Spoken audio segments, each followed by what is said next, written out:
Izooba lya nyuma abaziyo abahangukurwa Minisitule y'Amaizi n'ebyobuhangwa baNEMA hamwe n'abebembezi ba disitulikiti ya Buhweju bakozireho orukiiko n'abatimbi b'efeeza kandi bashangire ngu enkora ei bakutimbamu efeeza n'ey'akabi kahango aha byobuhangwa. Seriano Gumisiriza chairman w'esiiwani ahabwa ekyanga ekya Karambwe yagizire ngu owaabo ebisharara bakabimaraho kare. Ebisharara bakiza batukura abahingi batukura kyabo nintuye mungeruke amyenda tubentugeze nsumuteka wale hata bishara kwabo bakatene mfereja mwe bona gargo gagenda itakiko kuriye ko muri sozi yaza ahanza iba kukirenjurira the owner of that land nabaye benefiting so bamuhasentro mushashura pozoki efeza hato gotoka mukiroti batakoze efeza nabakwisi yeyi na yabatimbi b'efeze nibatabana biti kandi baharabi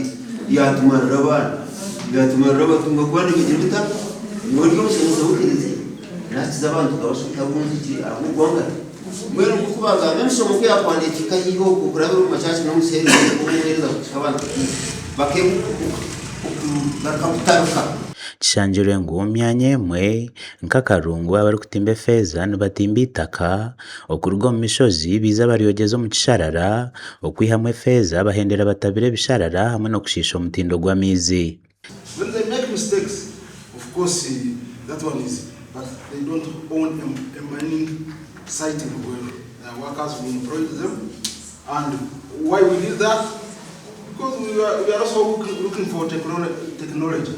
Dewa Tuheire chairman w'C5 ahabwa disitulikiti ya Buhweju nawe arekera obutashemererwa aba bantu abari kutimba efeeza. Our people really twanga ngo batatimba efeeza mukata kuza kutimba efeeza then because when you destroy these sources there will be no water. Yagira ngu binakuteekaho enkora y'okureba ngu ebyobuhangwa byakuuma kandi n'ab'efeeza nabo bakora gye. But we want to put a mechanism. If for you want gold, but we also want water, how can we balance the two? Omumakuru agandi aba Minisitule y'Amaizi n'ebyobuhangwa eri izooba bahendera wiki y'amaizi n'ebyobuhangwa barikubyara emiti y'ebijuma aha Rubare Primary School hamwe na Rubare Church of Uganda. Stephen Emoro orukura tiimu ya Minisitule y'Amaizi n'ebyobuhangwa yatugambira aha bwaki babyara emiti egi. We have been championing the issue of livelihood of our communities. We don't only want to restore the environment, but also support the livelihood of the communities.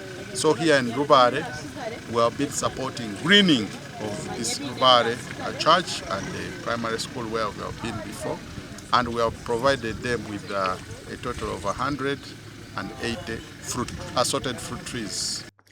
Abeegi hamwe n'abashomesa bashabwe kureba ngu ebijuma ebyabyarwa byarindwa gye okutungamu entaasya hamwe n'okubirya. Adolphe Ayoreka, Tayari West TV.